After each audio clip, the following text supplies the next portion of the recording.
Okay, simulan na po natin ngayon. So, magsimula po tayo sa CR1, IR1 visa. So, ito pong topic natin ito as ano nga ba yung mga visa consul na madalas tinatanong o in general na madalas ginagamit nila para sa CR1, IR1 visa.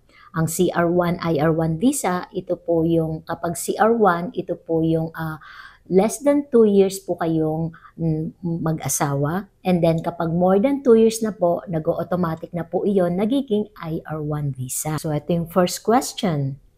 How and when did you met your husband? So ang tanong nila, paano at kailan kayo nagkakilala ng asawa mo? When did your relationship become serious? Kailan ba ang inyong relationship naging seryoso? So, yun, maaring possible na itanong din sa inyo.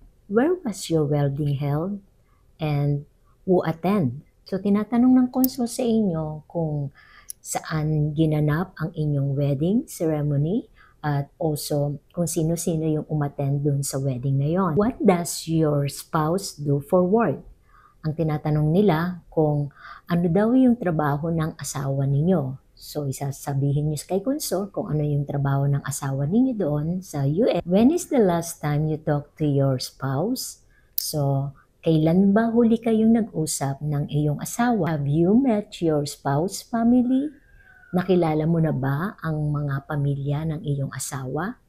So, in my case, nakilala ko na po sa Pilipinas kasi yung parents po ng asawa ko at ang anak niya pumunta po ng Pilipinas. So, maaring sa inyo, maaring hindi pa.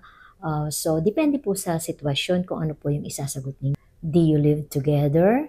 So, pwede niyong isagutin na hindi kasi kaya nga kayo pupunta sa US para kayo magsama na sa isang bahay.